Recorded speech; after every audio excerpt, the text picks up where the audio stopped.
shaqaalaha wakaalada dakhliga iyo jibriyada dalka laanteeda deegaanka Soomaalida iyo hay'adaha ammaanka ee dalka iyo kuwa deegaanka iyo waliba shacabka deegaanka oo iskaashanaya ayaa abaara saacadu markii ahayd xalay 9 dambe ayaa waxa ay maamulka magaalada Wajaale ay ku qabteen gaari waday lacag kotorobaan ah oo aad u tiro badan oo wadanka si sharci darro ah oga sii baxaysay. Lacagtani ayaa ah mid ay isticmaalaan 13 wadan oo dunida ah isla markaana ay ka mid yihiin Mareykanka, Ingiriiska, Sacuudiga, Australia, Canada, Norway iyo waliba wadamo kale. sidoo kalena lacagtani waxa uu helinayay 7 kilogram oo dahab ah guud ahaan lacagta iyo dahabka marka loo bedelo lacagta Ethiopian birka ah ayaa waxa ay kor u dhaafaysaa 60 milyan oo bir. gaadhiga lacagtani waday ayaa ahaa gawaadhida jaadka lagu qaado ee loo yaqaan Isusiga. taarikada gaadhiguna waa 63,100 oo koortiri Oromiya ah.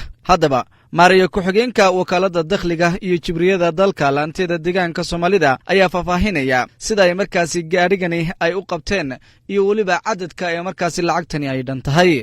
xalay tolo markay ahayd 9kii dambe saqda dhexe ahayd lacaga qalaad oo sharci darra wadanka looga bixinayay oo hantida wadanka dibadda loo sii saarayay yaa adugu xogo iyo shacabka caawimo fara badan naga siiyay dabadeed gacanta lagu dhigay. lacagtaas waa lacag aad fara badan oo kala gedisan oo laga leeyahay 13 dal oo dunida ka kala mid ah. lacagta aad xogo badan ka bacdi gaariga jaadka lagu qaaday LCga lagu dhoofiyay iyadoo taayir lagu soo xaseeyay inaad ku guuleysana lacagta gacanta lagu dhigo. lacagta hadda waxaan ku xareynay commercial bank commercial Ethiopia iyo 7 kilogram oo dahab isagana oo laga soo qaaday oo dahabka National Bank inta badan oo haya noociisa oo kala ah. dahabkii aad hadda gacanta waan ku haynaa isagana goobtii lagu tala galay baa la geenayaa. lacagtina waxaan ku xareynay commercial bank of Ethiopia qaybta Wajaale iyo goobtii lagu qabtay. gaadhiga darawalkii waday ayaa marka uu arkay in baaritaan xoog leh lagu hayo ayaa waxa uu ka baxsaday ciidanka iyadoona markii dambe la qabtay 4 shakhsi oo ayagu gaadhigaasi la socday walow ay yiraahdeen waxba anagu kama ogin waxaana haatan ku socda baaritaan. dhanka kale ciidanka booliska maamulka magaalada Wajaale ayaa gacanta ku dhigay lacag dhan $24,000 oo si sharci darro ah uu u sitay Axmed Yuusuf Maxamuud oo ah muwaadin u dhashay deegaanka Soomaalida waxaana ugu dambeyntii lacagtii iyo waliba shakhsigii watayba loo soo gudbiyay xarunta booliska ee gobolka Faafan ee ku yaala magaalada Jigjiga. waxaana arintaasi aanu wax ka weydiinay taliyaha booliska gobolka Faafan Commander Maxamed Xuseen iyo waliba taliyaha ciidanka booliska ee maamulka magaalada Wajaale mutakil Commander Ahmed Sheekh. wuxuu yartaa doolarku waa sharci dar lacag dalkeena mamnuuc ka ah weeyaan. lacag dalkeena mamnuuc ka ah maadaama ay tahay waxaan uga digaynaa dadka horta marka horeysa waxaan u sheegaynaa in mataqaanaa waxaan lacagtani inay sharci darro tahay ay ogaadaan cid aan loo fasaxin ciidan loo fasaxin inayna lacagtan qaadan karin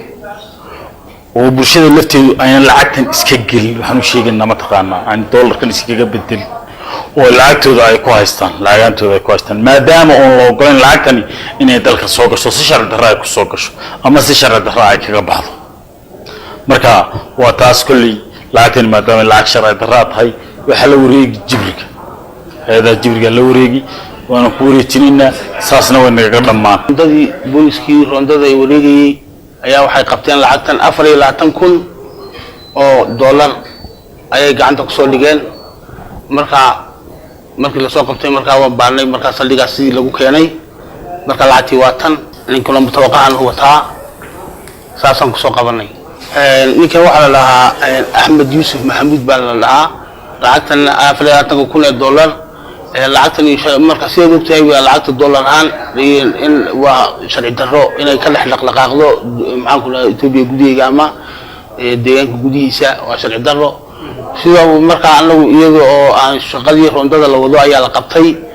markii la baalay boorsooyinkii uu watay aan baa lacagta laga soo saaray saasaan ku soo qabanay lacagtuna sharci darro weey. dhankiisana waxaanu waraysi aanu la yeelanay Axmed Yuusuf oo ahaa shakhsiga lagu soo qabtay lacagtani kotrobaanka ah waxa uuna ka warbixinayaa sida loo soo qabtay iyo halka uu ka keenay lacagtani uu sitay. lacagta deedaa lacag waxay ganacsi oo maartay dad ganacsi ay isku leeyihiin oo maartay shirkadaha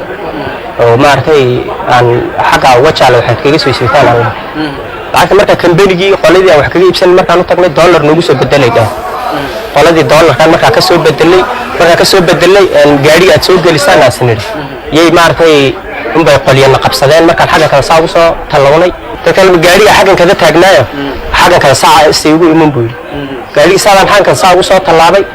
kuwii maartay aan ka nimid Soomaaliland ay wixii baa markiiba kuwan kale soo sheedo marka waan xasaasan lagu qabsaday taanagu maartay lacag waxa kale aqoonin lacagtan tada wax ku soo iibsadaa islahayn waliyaas anagu bir ma qaadanay dhaheen loo soo bedelay dhaheen